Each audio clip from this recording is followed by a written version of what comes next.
ओम शांति। ओम शांति। आज का दिन कितना शुभ है, त्रिमूर्ति शिव जयंती। ओम शांति दीदी, सच में ये सिर्फ एक तारीख नहीं है, एक पूरी नई रचना का जन्मदिन है। हाँ, ये सिर्फ शिव बाबा का जन्म नहीं, ये हम ब्राह्मणों का भी जन्मदिन है और इस संगम युग का भी जन्मदिन है। आज तो स्वयं भगवान हमें बधाइयां दे रहे हैं। बिल्कुल। जब मुरली में ये लाइन पढ़ी कि बाप भी बच्चों को ग्रीटिंग्स देते हैं तो बहुत अच्छा लगा। ऐसा लगा जैसे दुनिया का सबसे बड़ा तोहफा मिल गया हो। हम बाबा को बधाई दे रहे हैं और बाबा हमें बधाई दे रहे हैं। ये तो प्यार का एक अद्भुत चक्र है जी। और आज की मुरली में बाबा ने हमारे इसी सौभाग्य को बहुत गहराई से समझाया है।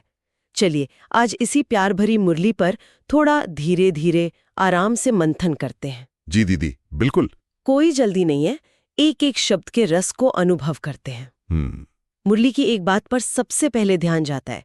बाबा कहते हैं ब्राह्मण देवताओं से ऊंच है। हाँ, कितना बड़ा सर्टिफिकेट है ये। हाँ, जो इस साधारण तन में बैठे हैं उन देवताओं से भी ऊंचे हैं जिनकी दुनिया पूजा करती है।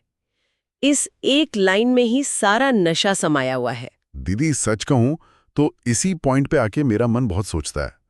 बाबा मुरली में कहते हैं कि तुम सर्वोत्तम सौभाग्यशाली ब्राह्मण कुलभूषण हो। देवताएं इतने उत्तम नहीं हैं जितने तुम हो। जब मैं ये सुनता हूं, खासकर अमृतवेला योग में, तो बहुत बहुत नशा चढ़ता है। एक आंतरिक शक्ति, एक रॉयलिटी महसूस होती है। बिल्कुल होती है। लेकिन सच कहूं दीदी, जैसे ही मैं अपनी रोज की जिंदगी में बाहर निकलता हूं, ये नशा उतरने लगता है। अच्छा? जब मैं सोशल मीडिया खोलता हूं या अपने पुराने दोस्तों के बीच जाता हूं, तो मैं उनके ठाट बाट देखता हूं। उनकी सफलता, उनके वो बड़े बड़े घर, महंगी गाड़ियां, वो हर छोटी बड़ी उपलब्धि का दिखावा करते हैं।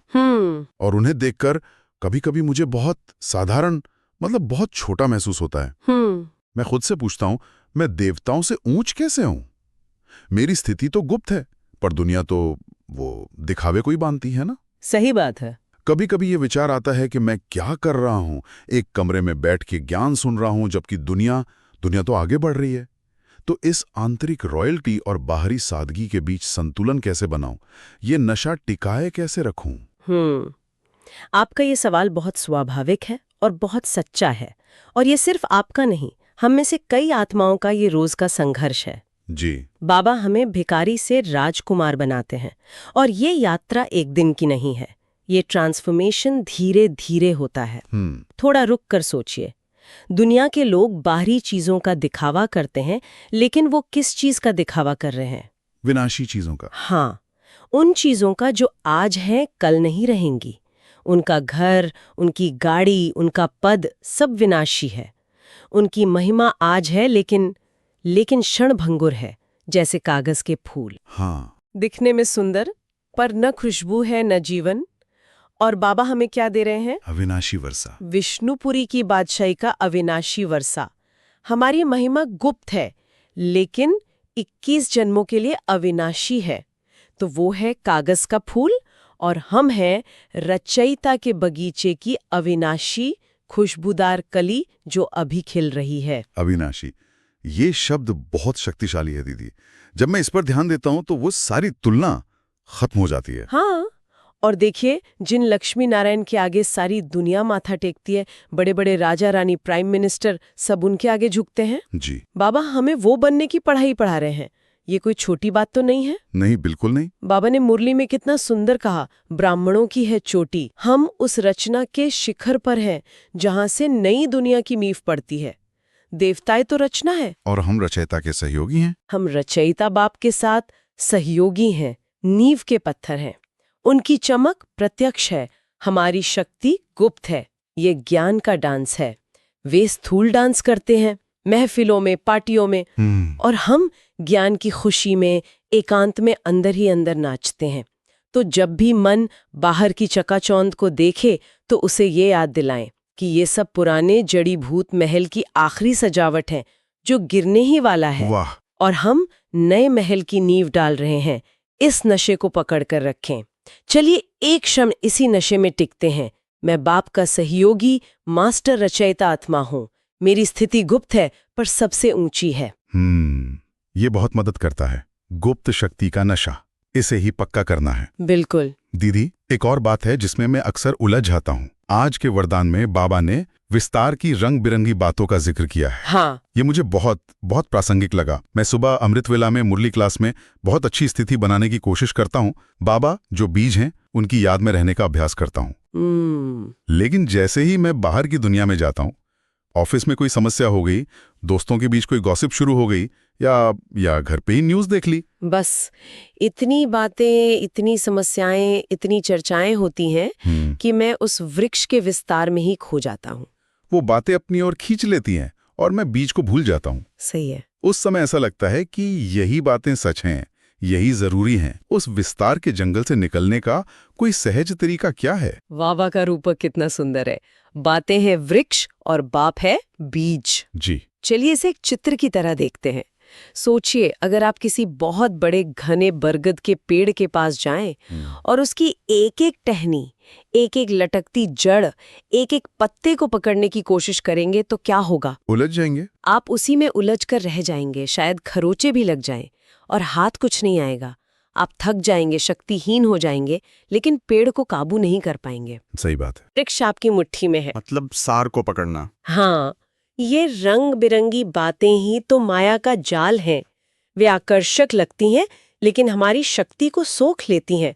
उनका स्वभाव ही विस्तार है। एक बात से 10 बातें निकलती हैं और हम उसमें बहते चले जाते हैं। बिल्कुल। ऑफिस की एक छोटी सी बात दिन भर मन में घूमती है। बिल्कुल। किसी की कही हुई एक लाइन घंटों तक परेशान करती है। ये है विस्तार का जंगल। बाबा समाधान भी कितना सहज देते हैं। जब भी मन किसी बात में उलझे, जब भी कोई परिस्थिति बड़ी लगने लगे, बस एक संकल्प करे, क्या? मैं इन बातों के विस्तार से किनारा कर बीज रूप बाप की याद में स्थित हूं। बस एक बिंदी लगा दें, उस बात के आगे एक फुल स्टॉप। ड्रामा में जो हुआ, फुल स्टॉप। मतलब उस बात से लड़ना नहीं है, उसे एनालाइज नहीं करना है। हाँ, बस उससे किनारा करना है। ये मुश्किल लगता है क्योंकि मन तो उसी में घूमता रहता है। बिल्कुल। लड़ने में भी शक्ति जाती है। किनारा करना मतलब साक्षी होकर देखना। जैसे सड़क पर ट्रैफिक चल रहा है, आप फुटपाथ पर खड़े होकर बस देख रहे हैं। अच्छा। आप ट्रैफिक का हिस्सा नहीं बन रहे। बाबा कहते हैं ऐसा करने से सहज योगी बन जाएंगे। मुश्किल को सहज बनाने की चाबी यही है। चलिए एक क्षण इसी अवस्था का अनुभव करते हैं। मैं आत्मा एक शांत बिंदी, मेरे सामने संसार का विस्तार एक वृक्ष की तरह, और मैं उस विस्तार से किनारा कर अपने पिता परम बीज की याद में समा जाती हूँ। बस मैं और मेरा बाबा। बाकी सब बातें पत्तों की तरह है जो आज हैं कल झड़ जाएंगी। ये सचमुच बहुत हल्का महसूस कराता है। सारी उलझने जैसे शांत हो जाती हैं। दीदी, एक और बहुत गहरी बात जो आज मुझे छू गई, वो स्लोगन में है। अच्छा, स्लोगन। हाँ, बाबा कहते हैं मैं और मेरेपन की अलॉय को समाप्त करना ही रियल गोल्ड बनना है। मैं योग में बैठता हूँ, सेवा भी करता हूँ, लेकिन ये मैं और मेरा बार बार सामने आ जाता है। कैसे? जैसे मैंने ये सेवा की, मेरा ये विचार कितना अच्छा है, आज मैंने बहुत अच्छा योग किया, या फिर मुझे सम्मान नहीं मिला, मेरी बात नहीं मानी गई।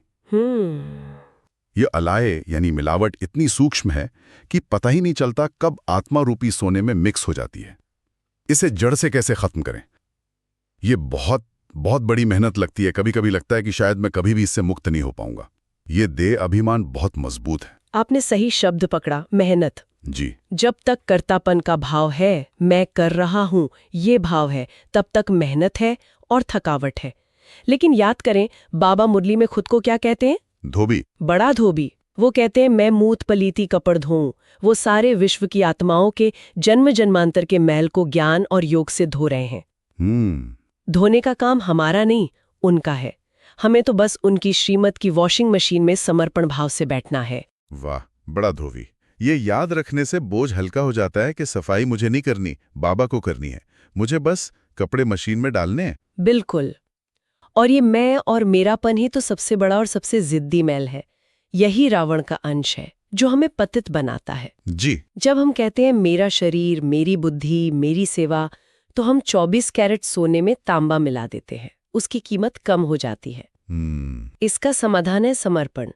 हर संकल्प, हर कर्म से पहले 1 सेकंड के लिए रुके और कहें, बाबा आप करावनहार हैं, ये शरीर आपका, ये बुद्धि आपकी, ये सेवा आपकी। वाह। जब करता वो है, कराने वाला वो है, तो मैं की अलाय अपने आप खत्म हो जाती है।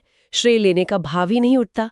जब कोई प्रशंसा करे तो मन में कहें बाबा ये आपकी प्रशंसा है, जब कोई अपमान करे तो कहें बाबा ये इस पुराने तन का हिसाब किताब है।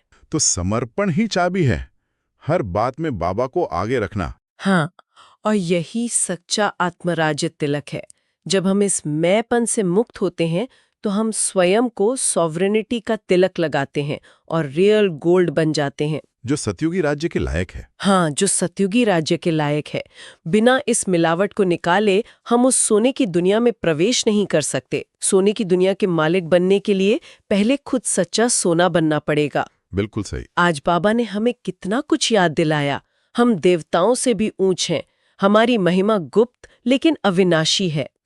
हमें विस्तार के जाल में नहीं, बीज की स्मृति में रहना है। हाँ, और इस मैपन की मिलावट को मिटाकर सच्चा सोना बनना है। और ये सब कितनी सहजता से, जैसे बाबा ने कहा, मैं तुम बच्चों के लिए हथेली पर बहिष्ट ले आया हूँ। कोई तकलीफ नहीं दी, कोई मुश्किल साधना या हठयोग नहीं बताया, बस बच्चे बनकर याद करो और वर्षा लो। हाँ, एक तरफ दुनिया है जहां बाबा के शब्द अनुसार खूने नाहक खेल होना है, जहां बैठे बैठे विनाश होना है। जी। अखबारों में, न्यूज़ में वही सब विस्तार है, और दूसरी तरफ बाबा का ये अविनाशी ज्ञान और हथेली पर स्वर्ण का वर्षा। चुनाव हमारा है कि हम अपना ध्यान कहाँ लगाते हैं, विनाश की खबरों के विस्तार में या वर्षे की स्मृति के सार में। सही बात है, चुनाव हमारा है। आपको इस वीडियो में क्या अच्छा लगा, और यदि आपके मन में कोई सवाल है तो कृपया कमेंट सेक्शन में अवश्य साझा करें। ओम शांति।